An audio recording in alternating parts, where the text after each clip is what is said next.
მოგესალმებით ძვირფასო მაყურებლებო. მე გახლავართ ეკა ბერიძე და ეს არის გადაცემა დროის კადრები. დღეს ჩემი სტუმარია მომღერალი მზია გეწაძე, რომელიც ქუთაისიდან მესტუმრა. მოგესალმებით მზია. გამარჯობა ჩემო ძვირფასო. მადლობა მობრძანებისთვის, ძალიან მიხარია რომ აი ამ ხელახზე გამოიარე ჩემი გადაცემისთვის. როგორ ხარ? კარგად ვარ, ძალიან კარგად, მადლობა. როგორ არიან ჩვენი ქუთათურები? ქუთაისში მშვიდობაა. ყველანი კარგად არიან, მადლობა. მოვიკითხავ აქედან ჩვენს საერთო მეგობრებს, მინდა ჩემს მაყურებელსაც ვუთხრა, რომ ძალიან დიდი მადლობელი ვარ შენთან სტუმრობის დროს. არაჩვეულებრივი მეგობრები ყავს, საოცარი სტუმარ-მასპინძლობა იციან ქუთაისში, ეს საკუთარ ცნობილია. თუმცა მე მაინც აღფრთოვანებული დავრჩი მათი ასეთი კეთილგანწყობით. ქუთაისი, როგორც ვიცი, ცნობილია ხუმრობებით. რაიმე ქუთაისურ ხუმრობას ხომ არ მეტყავს იმზია? ქუთაისში ჩემინდია, ყველაფერი ხუმრობაა.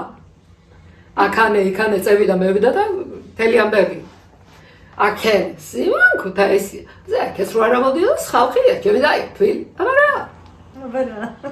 შევიცუწოთ სიმონ და ვიბაზროთ.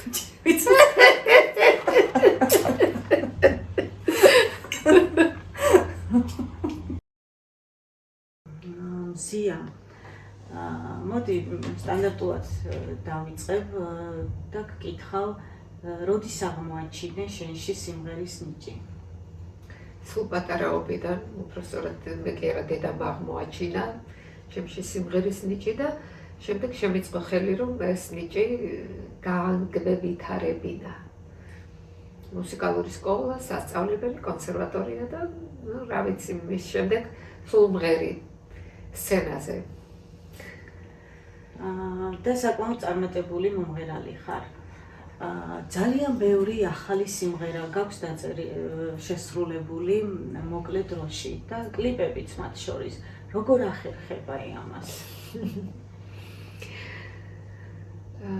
პირველ რიგში უნდა ვთქვა ის, რომ იმის გამო რომ მე სტუდენტობის წლებში, ჩემი სტუდენტობის წლებში ძალიან აქტიურად მოღვაწეობდი, მქონდა ის ძველი მასალა, რომელიც 90-იან წლებში დაიწერა ჩემთვის, რა თქმა უნდა, მაშინდელი სტანდარტების შესაბამისად ჩაიწერა და შემონახული მქონდა ზოგი კასეტაზე, ზოგი სვემალენტებზე, რა ვიცი და მე გადმოვიტანე, გავაციფრულე და მოვიდა დღემდე, მაგრამ ეს ძველი ჟღერადობის ფონოგრამები, ამიტომ ესაჭიროებოდა მათ გადაახლება და ამიტომ მივყევი და ნელ-ნელა ვაკეთებ. ანუ სიმღერების აძებარი არ მქონდა, ამის თქმა მინდა და ამის გამო მივაყოლე ერთმანეთზე და რა ვიცი, ღვთის მადლით, ღვთის შეწევნით ახერხებ რაღაცას, იმიტომ რომ ქუთაისში ვცხოვრობ. ხო, ეს აღსანიშნავია, ძალიან კარგი მეგობრობა იციან, როგორც უკვე ვახსენე. და ბევრი მეგობარი გეხმარება ალბათ. ვინ გიწერს სიმღერებს? სიმღერებს მიწერს პირველ რიგში, ეს არის ჩემი მაესტრო ვოვა მაჩიტაძე, მისი ძალიან ბევრი სიმღერა მაქვს, რა თქმა უნდა, იმ ახალგაზრდული წლებიდან მოყოლებული და მაგის გარდა კიდევ მიწერენ სხვა მეგობრებიც, ახლანდელი მეგობრებიც, ჩვენი გოგონები, ქუთაისლები, თბილისლები, ზოგი სიმღერას მჭუგნის, ზოგმა ლექსი მაჩუქა და მერე სიმღერა შეიქმნა და ესე. ახალი სიმღერა რომელი გაქვს ახლა? ეხლა ახალი სიმღერა ეს არის უკვე გამოვიდა, ტაქსი, პრემიერად შედგა იმედის არხზე და ასევე შედგება ეხლა პოსტივის არხზეც. რადიოში შედგა პრემიერა, ასე რომ მოისმენს ჩემი მაყურებელი ახალი სიმღერა ტაქსი, კომპოზიტორი ვოვა მაჩიტაძე, ტექსტის ავტორი ჩემი მეგობარი ეკა თარგამაძე. ძალიან კარგი. მე იმედი მაქვს სიმღერაც პოპულარობით ისარგებლებს როგორც სხვა დანარჩენი სიმღერები. პირველად გამოჩდი ფართო ასპარეზზე სიმღერით მიმკითხავე ბოშა ქალო. თუ არ ვცდები, მაგით დაიწყო შენი ესეთი მოღვაწეობა სატელევიზიო სივრცეებშიც და ზოგადად ხალხმა ამ სიმღერით გაგიცნო. ვისი დაწერილია ეს სიმღერა? ესეც ასევე გახლავთ ჩემი მაესტროცი ბატონი ბავამაჩიტაძის და ტექსტი გახლავთ ძალიან კარგი პოეტი ქალბატონის, თბილისელი ქალბატონის დალი ყარაულაშვილის. სიმღერა ძალიან ისე აიტაცა ახალგაზრდობამ სხვადასხვა პლატფორმებზე. თუმცა მაინც მინდა გკითხო, როგორ ფიქრობ, რამ უფრო მეტი პოპულარობა მოგიტანა აი ამ სიმღერამ თუ იმ სკანდალობან გადაცემამ, რომელშიც შენი პირადი ცხოვრების შესახებ ისაუბრე? იცით რა არის ეკა ამ სიმღერამ მე უკვე მომიტანა პოპულარობა და ის გადაცემა მერე იყო, იმიტომ რომ პოპულარული რო არ ყოფილიყავ, იმ გადაცემაში არავინ არ მემიწვევდა. კი ბატონო. მინდა შევეხო შენს პირად ცხოვრებას, მაინც რადგან უკვე ვახსენეთ. თელმა საქართველომ უყურა ალბათ იმ გადაცემას და ბევრმა სწორად გაიგო შენი ეს ამბავი, შენი მონათხრობი, ბევრმაც არასწორად და სხვადასხვა აზრები გამოითქვა ამის შესახებ. ხომ არ მოუყვებოდი ჩემს მაყურებელსაც მოკლედ აი ამ შენი ცხოვრების შესახებ. სიყვარულით გათხოვდი თუ არა, მოდი აქედან დავიწყოთ. გეტყვით მაშინდელი ჩემი ინტერვიუ გადაცემამ დააჭრა და მაყურებელმა ეს არასწორად აღიქვა ცალკეული კითხვა-პასუხის რეჟიმში იყო და ბევრი ნეგატიური კომენტარი წარმოვიდა, მაგრამ საქმე იმაში იყო, რომ მე სიყვარულით არ გავთხოვილი ვარ, მე სხვა ადამიანი მიყვარდა და შემთხვევით ღამის გასათებად მოხვდი ოჯახს, სადაც დამიტოვეს და ნუ რა თქმა უნდა ქალიშვილი გოგო ვიყავი, 25 წლის ვხვდებოდი და დავრჩი ამ ოჯახში, ნუ იმის გამო დავრჩი პირველ რიგში, რომ ვინც მეყვარდა იმას ვერ გავყვებოდი და უკვე 25 წლის რო ხარ, იცი რომ ოჯახი უნდა შექმნა, უნდა შვილი გყავდეს, უნდა ოჯახი გყავდეს და არ იცი მერე რა იქნება, ხო? ნუ გადავდგეს ნაბიჯი დავრჩი. ხალხი რა სიტყვის? აი ამ დევიზით ხელმძღვანელი ალბათ. იცით რა, მე შემეძლო იქიდან წამოსვლა, მეორე დღეს, მესამე დღეს, მეოთხე დღეს და ასე შემეძლო წამოსვლა მთელი 5 თვის მანძილზე. როგორ გითხრათ ახლა ასე არ ხდება ცალკეულ ცხოვრებაში, ანუ ქალი რო გათხოვდება, ჩავარდება თავის მეუღლეს და მეორე დღიდან უკვე არიან ცოლქმარი და ჩემს ცხოვრებაში ასე არ იყო. ჩემს ცხოვრებაში ეს მოხდა ზოგადად 5 თვის მერე, ანუ იქ ვიღაცები წერდნენ, ვაიმე როგორ გაბედა და მოყვა პირველი ღამის ისტორია, არ იყო ეს პირველი ღამის ისტორია, ეს ხო ალბათ 150-ე ღამის ისტორია, ხო რა ვიცი როგორც იყო და ძალიან ცუდი შეხება მქონდა ამ ესე რომ ვთქვათ ამ ღამესთან. ხო, ნუ ხდება ასეთი რაღაცები, ჩვენ ყველანი არა ვართ მზად იმისთვის, რა შეიძლება მოხდეს, მით უმეტეს როცა არც ქალს აქვს ამის განათლება და არც კაცს. ახლა ახალგაზრდებს ძალიან ხელმისაწვდომობა აქვს ინტერნეტზე, ყოველნაირ საკითხზე, ნებისმიერ თემაზე, შეუძლიათ ჩაწერონ YouTube-ზე, Google-ში და ყველაფერს დაწურლებთ ინფორმაციას ამოგდებენ და ჩვენს დროს ასე არ იყო. ხო, არ იყო ასე და ეს გარკვეულწილად ტაბუდადებული თემა იყო. ტაბუდადებული თემა იყო და ძალიან ბევრია, მე თვითონ მე არ ვიცოდი მაგალითად, იმიტომ რომ უბრალოდ სხვანაირად მზრდიდნენ ჩემი მშობლები, შეიძლება ესეც ხო პრობლემა, შეიძლება ფსიქიკაში თქონდა რაღაც პრობლემა, იმიტომ რომ გაშინებენ აი ბავშვობაში, რომ გაშინებენ, დაგაშინებენ რაღაცის გამო. შეიძლება ესეც მოქმედებდა. ნუ მე ყოველთვის ვადანაშაულებ ჩემ თავს. თქვენ თუ გადახედავთ ჩემი ინტერვიუებს, მე არც ერთ ინტერვიუში არ დამიდანაშაულებია ჩემი მეუღლე რამეში. ყოველთვის რომ შენ ხარ დამნაშავე იმ სიტუაციაში, რაც შენ ცხოვრებაში მოხდა. მე გეტყვით, როცა რაღაცა ხდება, მარტო ერთი მხარე არასოდეს არ არის დამნაშავე. უბრალოდ მე ვარ ის ადამიანი, როცა რაღაცა ხდება შენ ცხოვრებაში, არავინ არ უნდა დაადანაშაულო, მე ასე გამზარდეს. ეძებე მიზეზი შენს თავში. მე ვეძებე ეს მიზეზი ჩემს თავში და ვერ ვიპოვე ეგა. ეს არ იყო ჩემი პრობლემა. მე ვიყავი ჩვეულებრივი ნორმალური გოგონა, მზად გასათხოვრად, უბრალოდ მაშინ არ ვიცოდი რომ ამისთვის მზად ვიყავი. მაგრამ შემდეგ მივხვდი ამას და მივხვდი რომ ცოლად შებეფერებოდი ძალიან კარგ ჩამოყალიბებულ ადამიანს და არა იმ სიტუაციას, სადაც მე მოვხვდი, ხო.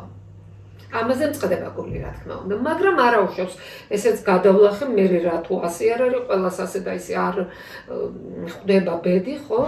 ვიღაცას მეტნაკლებად კარგი ბედი ხვდება, ვიღაცას ისე არ ხვდება, მაგრამ მე რა მოხდა, ამას მე არ შეუშინები ვარ, გავაგრძელე მე ცხოვრება, მე არ წამოვსულ ვარ, არ მიმიტოვებია მე არ ჩემი მეუღლე 5 თვის მანძილზე ყოველ დღე შემეძლო ამდგარიყავი, წამოსულიყავი და ამ ბიჭისთვის ხელი მეკრა მე არ გავაკეთე. მაგრამ იყავი დასტრესილი და ტრაუმირებული. ნუ ტრაუმირებული ვიყავი, რა თქმა უნდა. ბედნიერად ვერ გძრავდი თავს. ბედნიერად კი არა, ჩემსანო უბედური არავინ არ იყო, უბრალოდ ამას არ ვამშვავნებდი. ვერ ვამშვავნებდი. როგორ გადაწყვიტე ყოველს ოჯახის დანგრევა? არა, ოჯახის დანგრევა მე არ გადამიწყვეტია, მე არ წამოვიდოდი იქედან არასოდეს. რო არ ყოფილიყო ის ინციდენტი, რომ მეუღლემ ხელით შემეხო. ხო.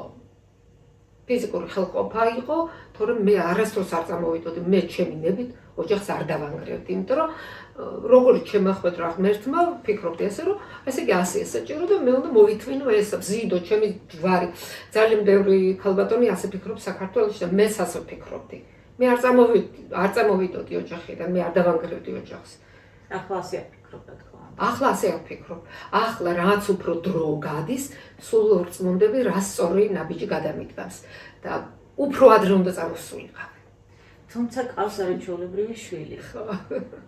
რომელიც ასევე მუსიკოსია. ასე ვთქვი. მე ვიოლინია, ხო? მე ვიოლინია კი. სად მოღვაწეობს? თბილისში მოღვაწეობს კერძო სკოლაში პედაგოგია. ძალიან კარგი. ახლა მარტო ხარ? მარტო ვარ. ახლა კი არა, დიდი ხანია მარტო ვარ. მე პირველი განქორწინების შემდეგ ოჯახი არ შემიქმნია, არც რაიმე ისეთი ურთიერთობა არ მქონია, რომ რაღაც სერიოზულად ვინმეზე არ მეფიქრა, ან სხვას ეფიქრა, მეშინოდა უკვე, გამიგე? დავისტრესე მეშინოდა, არ ვენდობი, არაფერს ვერ ვენდობი, მეშინია უბრალოდ.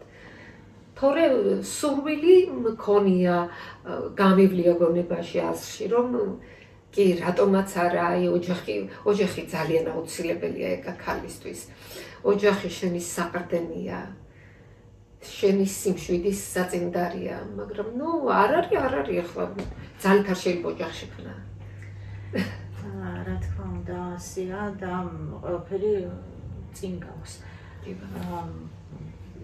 ძალიან შვენიერი, ნიჭიერი, წარმატებული ქალბატონი ხარ და არც ისეთი დიდი ხარ, რომ სიმები არ გქონდეს ცხოვრებაში. მე მახსოვს დაიწერა სიმღერა საპასუხო იმ ბულინგის შემდეგ, რაც იმ გადაცემას მოყვა იმ ცხოვრების შესახებ რომ ისაუბრე. ესე იგი ინიციატივა იყო. კეთილ. მოკლედ ამ ხალხმა ყველანაირი ტალახი მესროლა და რატომ მესროლა ეს ტალახი ვერაფრით ვერ გავიგე. ანუ ცუდი მე პირადად ესე რომ ვთქვათ, არაფერი არ გამიკეთებია. რთულია ჩემთვის კიდე ამის გახსენება. მე არ მიმიტოვებია ოჯახი, მე არ მიღალატია ქმრისთვის, მე არ მიმიტოვებია შვილი, სადმე არ წავსულო, რაღაც ისეთი არ გამიკეთებია. ხო, ეხლა წერენ რომ ვაიმე ეს ქალი არ არის, ქმარმარო სადღაც გაუშვა სექსისთვისო ესე დამიწერა ვიღაცამ და მეთქი დაასრულეთ, მეთქი წინადადება, ქმარმა რომ გაუშვა და რო არ წავიდა მეთქი. იმიტომ რომ ხალხს გონია რომ ეს სადღაც წავედი რაღაც გავაკეთე, არა ეს ასე არ ყოფილა შემოკარგებო. ბოლომდე ვითმინე, ბოლომდე მივიტანე სამსხვერპლოზე ჩემი თავი და ჩემი ყველაფერი ესე რო ვთქვა და ეს სიმღერა დაწერა ჩემმა რატომ მოხდა ასე? არა, სწორად გაიგო ქმრისთვის. ქმრისთვის. არა, როგორ გითხრათ, ეხლა როცა ესეთ რაღაცას წავაწყდებით, მე ხლა ძალიან პირდაპირ და გარკვევით ეს ვერ თქვი იმ გადაცემაში და ეხლაც მსხვენია რომ ეს ვთქვა და ნუ ადამიანი როცა არ არის ნორმალური, იმან არ იცის რა უნდა გააკეთოს. ეხლა თუ არის უფრო გასაგები ჩვენი მაყურებლისთვის, არანორმალური ადამიანი იყო და არ იცოდა რა უნდა გაეკეთებინა. ანუ ფსიქიკური პრობლემები ჰქონდა. და მე ვერ მივხვდი, იმიტომ რომ მე არა ვარ ექიმი და არც ამის გამოცდილება არ მქონია, ხო? მაპატიერო ახლა ეს ხო, ну ასე იყო ახლა. იმიტომ რომ მე იცით რა არის წლების შემდეგ ვფიქრობ ამას, თორემ მე ახლა ექიმის დასკვნა კი არ მეჭირავს ხელში და იმით კი არ გესაუბრებით. ეს ჩემი ცხოვრებისეული გამოცდილებიდან მე მივხვდი, რომ ეს იყო ასე, იმიტომ რომ სხვანაირ ახსნას მე ვერ ვუპოვი აი ამ საქციელს და იმას რაც მოხდა. მთავარია ყველაფერი წარსულშია. წარსულში. და შენ ახლა ცხოვრობ ლარი ცხოვრებით. ეხლა რა შეხვდა ძალიან პოზიტიური ადამიანი ხარ. აბარა. და ყველაფერი კარგად გექნება მომავალში. ხო, იცით როგორაც არის, რაც არ გყოლავს გვაძლიერებსო და ხო და მე ამ ყველაფერმა გამაძლიერა, თუმცა ჩემი წლები წაიღო, ჩემი ახალგაზრდობის წლები წაიღო, ისეთი ნერვიულობები შემხვდა, ისეთი დეპრესია და მიმართა გარეთ ვერ გამოვდიოდი, ტრანსპორტში ვერ ვживოდი, თბილისში ვერ ჩამოვიდოდი, იმიტომ რომ ამ ხელგზაზე ვერ ვგზავრობდი. და რა ტელევიზიაზე იყო და რა ინტერვიუზე და რა სცენაზე სიმღერაზე იყო, უბრალოდ მუშაობდი რესტორანში, ჩემ ქალაქშივე იყო, მივიდოდი რაღაცას ვიმღერებდი, გამოვიდოდი, ვიყავი კულისებში. ანუ ხალხთან კონტაქტი არ მინდოდა, არავისთან კონტაქტი არ მინდოდა. დღის მანძილზე ქუთაისის ქუჩაში მე ვერ ვნახავდი, ვერც მაღაზიაში, ვერც ბაზარში, ვერსად არსად არ დავდიოდი. რა შეეხება ახლა სიმღერას? სიმღერა დაწერა ჩემმა მეგობარმა, ვახსენე უკვე, ეკა თარგამაძე მიცნობს მე თბილისიდან. ქმარს რომ გავცილდი რამოდენიმე წლის შემდეგ, როცა ცოტა ფეხზე დავდექი და თვალებში გამოვიხედე, წამოვედი თბილისში მუშაობდი რესტორანში და გავიცანია ეკა ახალგაზრდა ნიჭიერი შემსრულებელი, ჩემსავით მუშაობდა ისიც რესტორანში და ვცვლედით ხოლმე ერთმანეთში სიმღერებს, ინფორმაციას, ტექსტებს, რაღაცებს და ძალიან კარგად მიცნობდა, ჩემი ყოველდღიური ცხოვრება იცოდა, ჩემი წარსული იცოდა, ჩემი ხასიათი იცოდა და რომ ნახა და წაიკითხა ეს ამოდენა ტალღა ბულინგის, გაგიშდა ეს გოგო. მე არ მქონდა დაჟე ისეთი რეაქცია, მას რომ მქონდა. ამას რას გიწერო, გაოცებული იყო და ვისაუბრეთ რაღაც ცოტა. გავიდა რამდენიმე დღე და მიგზავნის სიმღერას, მზია. მე დავწერე შენთვის სიმღერა, შენ ეს აუცილებლად უნდა იმღერო და მოვისმინე და ვიტირე. ესეთი იყო. აი ეს იყო ზუსტად ის სიმღერა, არაფერს ვამბობ, ზუსტად მაშინ გაგიცანი, მე როცა ამ სიმღერის პრემიერა უნდა გქონოდა. და სხვათაშორის ექსკლუზიური ჩანაწერი მაქვს მაგ სიმღერის, ვიდრე გააპრემიერებდი და შენი თხოვნით ის არ გამოვაქვეყნე მაშინ. ხო, კი, მაშინ პირველად ისე შევას. ცხეთაში ვიყავ, ცხეთაში. კი, ცხეთაში. კი ბატონო, არაჩვეულებრივი სიმღერაა მართლაც და ძალიან დიდი მადლობა ეკას შექმნილი. ძალიან კარგი ნიჭიერი ახალგაზრდა ქალი, ავტორ შემსრულებელი, როგორ ტექსტებს წერს სიმღერას ხო წერს, მაგრამ ტექსტი რომ მოარგო ამ ყველაფერს, არ ვიცი, გაოცებული ვარ. ძალიან მაგარია ეკა. მზია, ახლაც უმღერი რესტორნებში, თუ გაქვს სამსახური, ოფიციალური მიწვევები თუ გაქვს აი ამ შენი სიმღერებით, კონცერტებს თუ მართავ, თუ გეძლევა ამის საშუალება და პროდიუსერი თუ გყავს. ეკა მიუხედავად იმისა, რომ საკმაოდ ცნობადი სახე გავხდი, მე პროდიუსერი არ მყავს.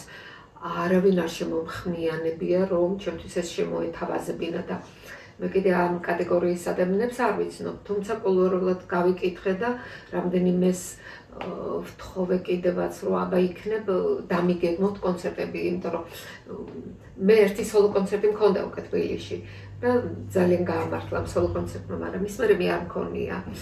ნუ რაღაც მიწვევა რა თქმა უნდა მქონდა, ბათუმში მქონდა, ზუგდიდში, აი მაგ ცნობადობის ის იგი აღზევების პერიოდში, მაგრამ ახლა ამ წუთას მე ფაქტობრივად სამსახური არ მაქვს. ანუ რესტორანში ვეღარ მუშაობ, იმიტომ რომ გეცნობადი სახე ვარ და ჩვენთან როგორ იყო, იცით, როგორ არის, ქუთაისში. ხელფასი არ აქვს ადამიანს, ვინც მღერის იქ, არ აქვს ხელფასი. მეგობრული. ხო, ესეთი, ანუ დამოკიდებული ვართ ჩვენ შეკვეთებზე, შაბაშებზე, ესე რომ ვთქვათ. ხო და მანამდე მუშაობდი მე ამ შაბაშებზე, მაგრამ ახლა მე ჩემი სტატუსი არ მაძლევს იმის უფლებას, რომ დავდგე და ვიმღერო უფასოდ რესტორანში და უცადო როდის მომცემენ შაბაშს. უბრალოდ არ შეიძლება ეს. საკმარის წარ იქნება ალბათ. ნუ საკმარის თავიდანვე მე ვეღარ გავაკეთებ ამას ანალოგიურად. ამიტომ ეს უნდა იყოს მიწვევები. მიწვევები მაქვს ხანდახან, მაგრამ ეს არის კერძო მიწვევები და ეს არის მხოლოდ თბილისიდან. ქუთაისი არ მიწვევს არსად. თუმცა რა ვიცი, იქნება რამე შეიცვალოს, ახლა ახალი მერი ყავს და მე მგონია რომ მაინც დრო მოიტანს ამას და ალბათ დრო მოიტანს, იმიტომ რომ ნახეთ უკვე აგერ 8 მარტს ჩემი მეორე ალბომი გამოვა. ძალიან მინდა რომ დიდი მადლობა უკვე მეორე ალბომი და ძალიან მინდა რომ მსმენელმა მოისმინოს, შეიყვაროს ეს ჩემი ახალი სიმღერები. ხო, სიმღერა ახლა ყველა არ შეიძლება ჰიტი იყოს. ზოგი მეტად მოსწონს ადამიანს, ზოგი ნაკლებად, მაგრამ მთლიანობაში როცა კონცერტზე ასრულებ სხვადასხვა ჟანრს, სხვადასხვა ხასიათის, სხვადასხვა ტემპერამენტის სიმღერას საინტერესოა, ხო? არაჩვეულებრივად მღერი უცხოურ სიმღერებსაც. კი. და მე შენთან ერთად მომიწია ყოფნა იტალიაში, თურქეთში, პარიზშიც იყავი ცოტა ხნის წინ, სადაც ძალიან წარმატებული გამოსვლები გქონდა და მოიპოვე პირველი ადგილი იტალიაში, ხო? პარიზში მეორე. პარიზში მეორე ადგილი გილოცავ. მადლობა. ეს უკვე ძალიან დიდი გადადგმული ნაბიჯია, ასე ვთქვათ. და შენთვის ძალიან მომავალში ისურო ლასკალას სცენა დაგეპყროს. გაიხარეთ. ამისთვის ყველა მონაცემი გაქვს. ანუ იტალიური შესაძლებლობაც, პროფესიონალიზმიც და ვიზუალიზმიც. არა მარტო იტალიურს და ფრანგულს და გნებავ თურქულს მღერი. რა თქმა უნდა მღერი ინგლისურებს, იმიტომ რომ მე ისეთ სკოლაში ვსწავლობდი, ქუთაისში იყო ერთადერთი სკოლა სპეციალური ის იყო, მოიცა როგორ გითხრა, ინგლისურის მიმართულებით იყო გაძლიერებული სკოლა, ეს იყო მესამე საშუალო. ერთადერთი სკოლა იყო ჩვენ საბჭოთა პერიოდში და მე ვსწავლობდი ინგლისურს პირველი კლასიდან. ვიღაცებმა დამიწუნეს ჩემი ინგლისური, როცა მე ვიმღერე, ხო დავდევი ხანდახან ენოვანი სიმღერა და ზოგმა სიცილი დაიწყო და იცით რა შეასაქმე.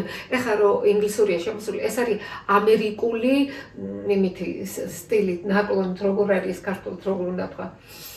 აი ხო არის სხვადასხვა ქართულში ხო არის სხვადასხვა კუთხური დიალექტური გამოთქმები, ხო? ამერიკული დიალექტი. ხო, ესე იგი, მე მაქვს მასწავლი ბრიტანული კლასიკური ინგლისური და არა ამერიკული. ჩვენ ასე გვასწავლინეს. მე შემოიტანეს ამერიკული დიალოგები ვისწავლე. იმ ამერიკულ ინგლისურში რაღაცებს ყლაპავენ ბოლომდე არ ამბობენ და გამარტივეს. მე როცა ვსწავლობდი ამას, მე ყველა სიტყვას გამართულად ვსაუბრობდი და იმდენად კარგად ვიცოდი ინგლისური მე-10 კლასში, მე მახსოვს მერიდან გვესწრებოდა დამსწრე გვესწრებოდა და მე ვაკეთებდი სინქრონულ თარგმანს და გაოცებული დარჩა ეს ქალი. ასე კარგად როგორც ესე როგორ აკეთებო. მაგრამ ეს იყო მე-10 კლასში და მე არ მქონია ამასთან შეხება, გამიგეთ? აი ეხლაც რომ დავიწყება ის თუ არა ეხლა რომ ამსვა და დამსვა დაუშვა ამერიკაში და 1 წელი ვიყო იქ. ანდა ინგლისში 1 წელი ვიყო, ჩვეულებრივად გავაგრძელებ საუბარს, იმიტომ რომ ძალიან ბევრი რაღაც ვიცი, უბრალოდ დამავიწყდა. ქუთაისზე მაქვს მე ძალიან კარგი სიმღერა დაუწერა ნინო ახორდაშვილმა ერთ-ერთ ებრაელს, რომელიც მერაბზავი. იცნო? კი, შეხვედრილ ვარ კონცერტზე და მე ასე ვიყავით. ხო და მომცეს ამ სიმღერის მღერის უფლება. ხო და მე გავაკეთე ახალი ფონოგრამა, იქ ჩაუერთე რეპი, იქ სხვანაირ რიტმზე წავიყვანეთ უფრო თანამედროვე. ხო, ანუ სხვანაირად გავაკეთე და იმდენად ჩემად მივიღე უკვე რომ ეს ჩემია, ჩემი ვერსია, ამიტომ მე კლიპი გადავიღე და ეს კლიპი რო დავდე, ნინო მამაღებინა, ხო, არაო. მე რამს ეკნებოდა პრეტენზია ამაზე. ხო, და იმიტომ რომ ფული იმენ გადაიხადა და მე ისე ვიმეორე. ხო. ან დაიკარგა ეს სიმღერა ფაქტიურად. არ დაიკარგა, მე ტელევიზიაში დავაპრემიერე ეს თქვი ყველაფერი იქვისთვისაც დაიწერა. ხო და შემდეგ კარაოკე ვერსია დევს YouTube-ზე. არ გამოგეხმაურა მერაბზავი? მის მერე არა. ანუ მაშინ როცა მაშინ არა, მე მისგან ავიღენე ბართვა. ნინოსგანაც და მისგანაც და კლიპის გადაღების უფლება, ანუ დადები, ხო, ვერ დავდეთ კლიპი, მოკლედ რა. ძალიან იჭირი ადამიანი ხარ და მე მჯერა რომ ძალიან დიდ წარმატებას მინაღწევ კიდევ. დავიმშვიდობები ჩემს მაყურებელს, კიდევ ერთხელ მადლობას გადაგიხდი მომბრძანებისთვის, ულევ წარმატებას ხისურვებ. მადლობა. და მიმედი მაქვს, რომ მალე დაგვიბრუნდები კიდევ ახალი სიმღერით და ახალი პრემიერით. კიდეც. კი. გემშვიდობებით მომავალ შეხვედრამდე, ჩემი სტუმარი იყო მზია გეწაძე. და ეს იყო გადაცემა დროის კადრები. ნახვამდის.